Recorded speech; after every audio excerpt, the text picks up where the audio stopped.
Recuerden que vamos a escuchar las presentaciones de los compañeros que han trabajado el tema del Popol Vuh y la Biblia. A ver, Kenneth, empezamos.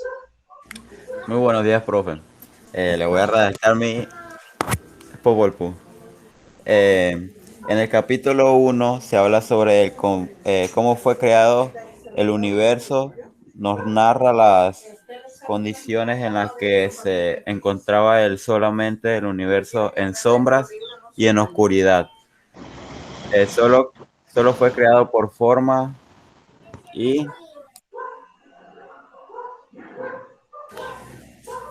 y los dioses crearon todo desde cero.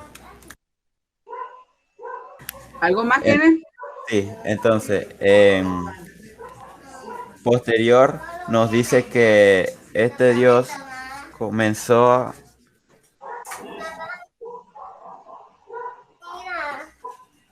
comenzó a pensar en el nacimiento que existió de un hombre, los motivos y la forma de crear.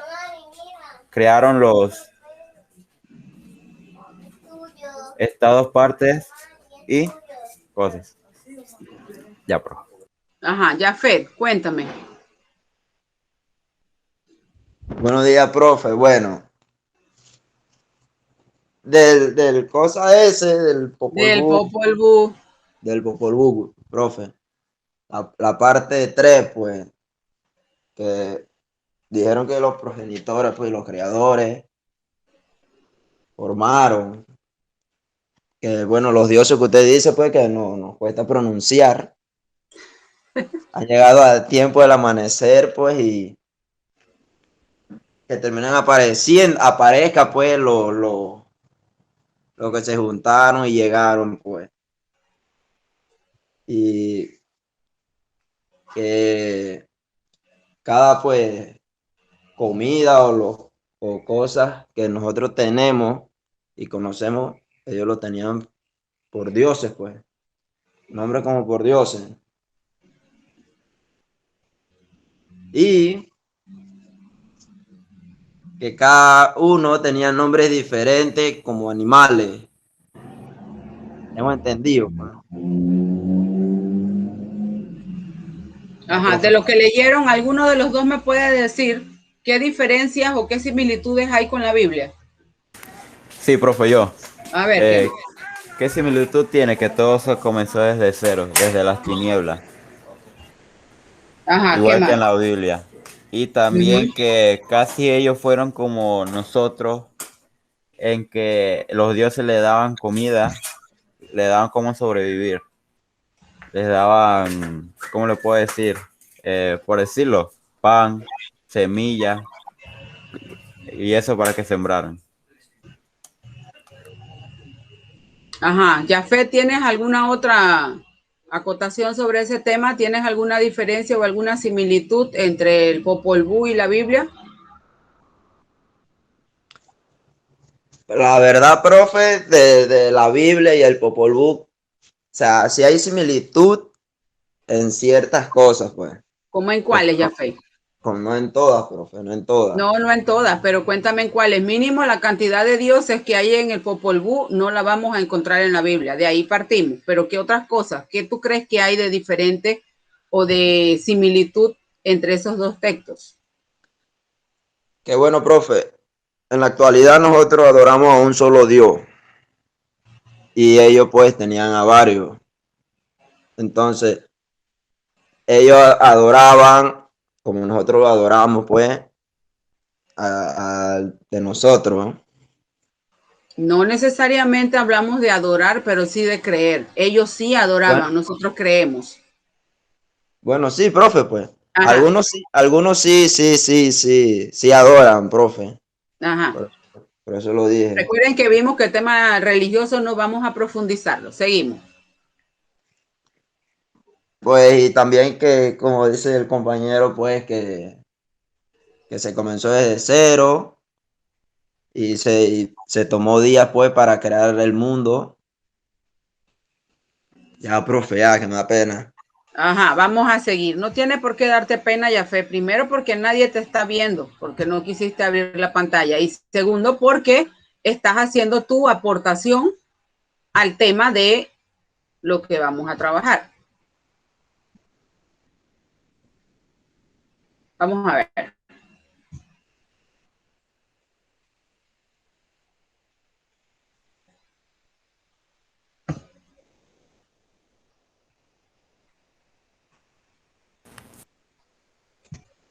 Vamos a ver la presentación de lo que es el material del Popol Vuh. El resumen para reforzar lo que ustedes han trabajado hasta ahorita. Lo que han hablado. Vamos a reforzarlo entonces. Primero vamos a ver un pensamiento de John Fitzgerald Kennedy que dice, a ver, ¿las están viendo? Sí, profe. Sí, Ajá. No te preocupes, no te preguntes qué puedes hacer tú por tu país. Pregúntate qué puedes hacer, no te preguntes qué puede hacer tu país por ti. Pregúntate qué puedes hacer tú por tu país. Ese es un pensamiento que encierra muchas cosas que podemos relacionar en este tiempo en que estamos viviendo. No es el país el que tiene que hacer por nosotros, somos nosotros los que tenemos que ver qué podemos hacer para sacar a nuestro país de la situación que estamos, nada más no nuestro país, el mundo entero. Es por eso nosotros estamos como estamos, porque el ser humano está mentalizado a que todo hay que dárselo, esa mentalidad hay que cambiarla. Todos tenemos que cambiar de mentalidad, y si todos cambiamos de mentalidad y nos dirigimos hacia un mismo horizonte, le aseguro que ya no tuviéramos tanto problema como estamos teniendo con esta pandemia. Vamos a ver entonces el tema de las leyendas, los mitos y los cuentos. Dentro de ese material que ustedes tienen en el módulo, habla sobre estos tres términos. Lo que debemos tener claro primero, que tanto la leyenda, el mito y el cuento se clasifican como textos narrativos. ¿Por qué son narrativos? Porque ellos van contando de manera cronológica, podríamos decirlo así en algunos casos, de manera cronológica van contando sucesos. Primero, usted le presenta la estructura de lo que usted va a leer. Después entonces le va a presentar lo que es el nudo o el problema que se va a suscitar para presentarle después el enlace. En esta imagen aparece la estructura de un cuento determinado. Aquí está el inicio, que donde va a verse lo que es el escenario, los personajes, qué tiempo más o menos va a demorar la narración. No es lo mismo el tiempo que usted se demora leyendo al tiempo de la narración. Eso deben tenerlo claro. El nudo es donde se desarrollan los acontecimientos, donde está la problemática, y el desenlace, pues, es el final del texto narrativo. ¿Están viendo las diapositivas ya, Kenneth? Sí, profe. Ajá. Aquí están las características de los textos narrativos. Cuentan hechos reales o imaginarios, o muchas veces los mezclan, pero tienen de ambos. Algunos pues son totalmente imaginarios, otros pues son con base en algo real que le van añadiendo asuntos imaginarios. Están escritos en prosa. Los personajes pueden ser personas, animales, cosas, seres mitológicos, como vamos a ver en el caso de los mitos. Están estructurados en un inicio, el nudo y el desenlace. Es dinámica la narración, o sea, usted a través de la lectura va entreteniéndose y va desarrollando a medida que le van contando, va a ir siguiendo de manera cronológica lo que se está narrando. Los verbos expresan acción. Vamos a ver qué es una leyenda. La leyenda es una narración literaria, debemos tener clarito que es una narración literaria que surge de la imaginación de las personas, de un pueblo, de una comunidad. Tiene muchos elementos sobrenaturales, maravillosos, fantásticos. Es de origen, la tradición es oral. Las leyendas van de pueblo en pueblo hasta que alguien las recoge y las pone en un libro. Pero su origen es de tradición oral. ¿Cuáles son las características? Es un relato oral, ahí lo dice. No se sabe quién es el autor verdadero de esa leyenda. Narra sucesos desconocidos o inexplicables de un tiempo que pasó muy lejano en distintos lugares. Mezcla la realidad y la ficción y se transmite de generación en generación. Vamos a ver entonces cuáles son, qué elementos podemos encontrar en una leyenda. En una leyenda vamos a encontrar el narrador, que no es precisamente la persona que lo está contando, sino el que está inmerso dentro del texto. Los personajes, los que están en el texto también, en el caso vamos a ver ahí, aparece un espectro allá atrás, vamos a hablar ahorita sobre la leyenda de la Tulivieja. Vamos a ver cómo esa leyenda tiene distintas adaptaciones dependiendo del lugar donde se origine o de donde la estén contando, porque el mismo cuento, la misma leyenda de la Tulivieja de aquí de Chiriquí no va a ser la misma leyenda que podemos encontrar en Bocas, ni va a ser la misma leyenda que podemos encontrar en otro país. Es más, puede hasta que cambie de nombre, pero el contenido en esencia es el mismo. Vamos a ver qué es el cuento. El cuento es una narración breve donde tiene pocos personajes, también cuenta hechos reales o imaginarios, pero es un poco más extenso que la leyenda y todavía más extenso que el mito. Como un texto narrativo, tiene inicio, nudo y desenlace. Aquí nuevamente les repite y les hace la especificación en qué consiste cada una de ellas. Y el mito, pues debemos tener claro que el mito es de origen griego, es un relato tradicional que viene desde la época de los griegos y los romanos. Están caracterizados por la presencia de personajes sobrenaturales. Hay dioses y semidioses que son los personajes de esos mitos. Dioses y semidioses. Usted no va a encontrar, raramente va a encontrar un mortal que sea el eje central. Sí los va a encontrar, pero la característica principal de este tipo de texto es que están presentes los dioses y los semidioses, que no vamos a encontrar en una leyenda, que no vamos a encontrar en un mito.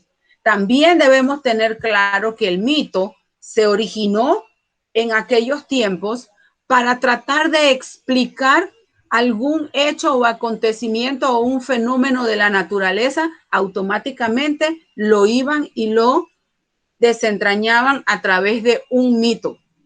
Mire que aquí dice que buscan respuestas a situaciones de las vivencias diarias o de algo que les acontezca en un momento determinado. Entonces ellos van a tratar de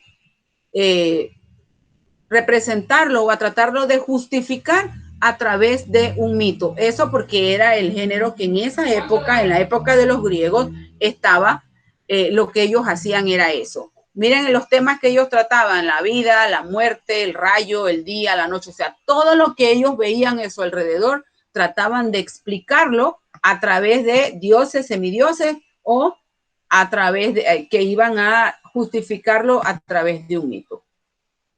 Miren las criaturas mitológicas. Eran los centauros, está Medusa también, la mujer con la cabeza llena de serpiente. Todos esos son mitos. Aquí hay un mito, versión corta. Mira la extensión de un mito, se los voy a leer.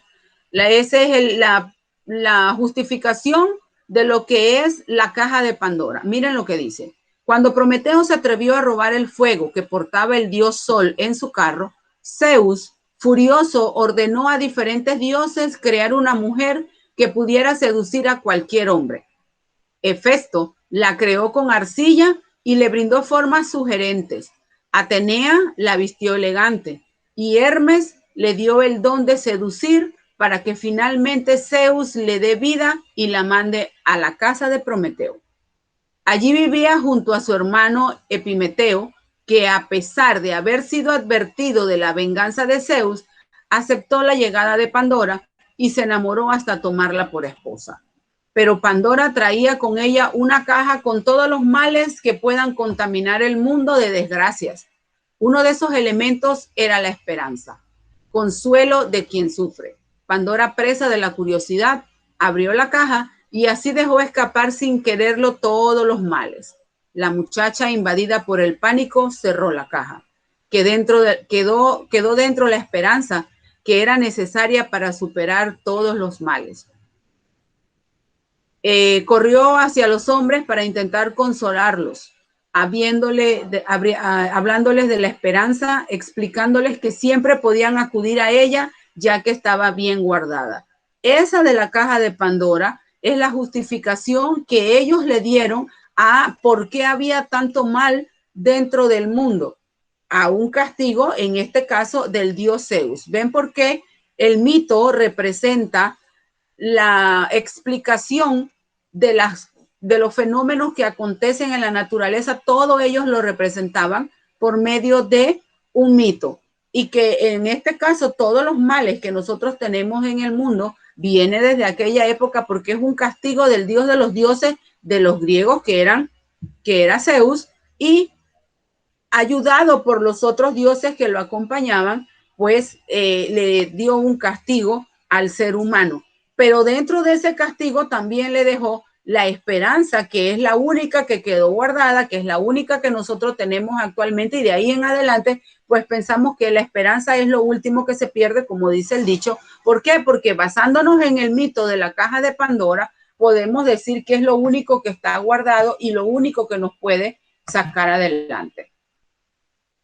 Vamos a ver entonces ahora el tema que ustedes estaban trabajando del Popol Vuh. El Popol Vuh cuenta la creación del hombre a partir del maíz. Recuerden que el maíz para ese pueblo era fundamental. Por eso no es casual que en la tradición maya el maíz haya sido la base para su creación, donde el maíz no solo es la base para su sustento básico para el cuerpo, sino también para el espíritu. Relata el Popol Vuh. He aquí pues el principio de cuando se dispuso a ser el hombre. Eso es lo que habla de lo que se dice, la raíz por el cual el maíz es el ente principal en la obra del Popol Vuh. Es una obra que tiene un carácter denotativo y connotativo. ¿Por qué? Porque usted lo puede interpretar dependiendo sus creencias. Es de carácter anónimo, no se sabe quién lo escribió, no hay una persona que diga yo escribí el Popol Vuh, o sea que es de carácter anónimo. También se le conoce como el libro de los consejos, porque ahí al leer todo el texto usted puede encontrar algunas soluciones o algunas respuestas a ciertas incógnitas que desde aquella época ha existido en el ser humano, en la curiosidad del hombre. Tiene como temas la creación, mitología, genealogía. Utiliza una serie de personajes, como dije anteriormente, dioses que para nosotros se hace difícil pronunciar, pero todos ellos, igual como vimos en el mito, están involucrados en lo que es la creación del mundo y todo lo que le pasa al hombre dentro de su vida. Está dividida en 4 partes, este Popol Vuh, y ustedes pues al haber leído el resumen se iban a dar cuenta qué parte trataba cada una. Vamos a ver algunas diferencias o algunas similitudes que pueda tener la Biblia con el Popol Vuh. En la Biblia se habla del Dios Padre. En el Popol Vuh, pues aquí está Tepeu, el nombre del Dios que era el máximo allá. Dios separó el día y la noche y los hizo luz, se hizo hierbas verdes y frutas. Acá dice que juntan palabras y pensamientos y lo pusieron a la disposición de la tierra y los árboles. Dios, al igual que en el Popol Vuh, Dios creó todo lo que está en el mundo. Ya habíamos hablado anteriormente que en la Biblia Dios creó al mundo y el último día descansó. En el Popol Vuh fue muy parecido y paulatina la creación del mundo, con la diferencia de que acá en el Popol Vuh hubo 3 intentos de crear al hombre hasta que llegó el que debía quedarse, porque reunía las características que para los dioses del Popol Vuh eran necesarias para que fueran, para que habitaran la tierra. Acá dice que los primeros hijos que surgieron de la reproducción fueron Caín y Abel, según este texto, según la Biblia. Acá dice que los gemelos fueron los primeros, lo basaron con unos gemelos. Aquí debemos tener muy en cuenta que muchas veces, dependiendo de el contenido o quien tenga la creencia, puede haber una diferencia o una similitud entre estos textos.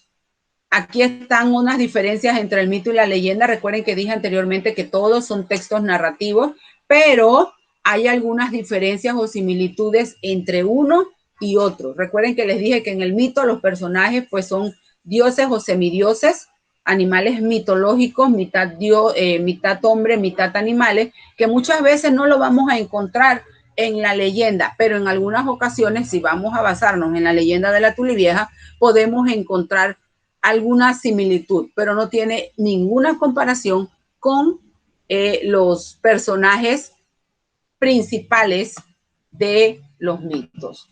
Entonces, hasta aquí lo que fue la estructura o el contenido de el tema del mito, el cuento y la leyenda. Debemos tener presente entonces que todos son textos narrativos que de una u otra manera, a través de distintos personajes o distintos temas, en cada época en la cual se presentó como género literario, porque actualmente nosotros no vamos a encontrar mitos. Ya dijimos que los mitos son de la época de los griegos y los latinos, porque era la manera de ellos de justificar lo que estaba pasando en su mundo diario. Esa es la importancia de conocer la literatura, ver cómo el hombre a través de las obras, independientemente del género que sea, trata de explicar lo que pasa en su vida diaria.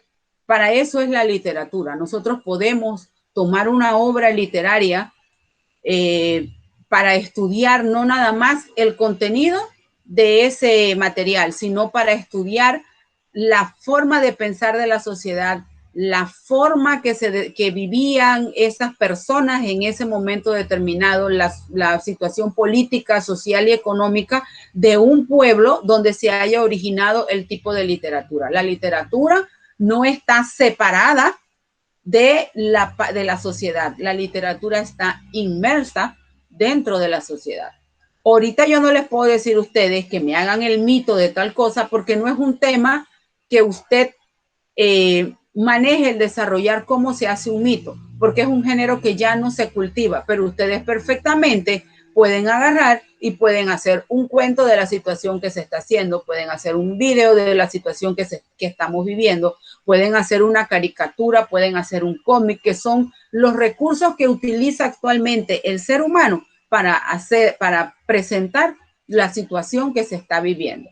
Y que con el pasar de los años, entonces vamos a ver cómo va a ser la producción literaria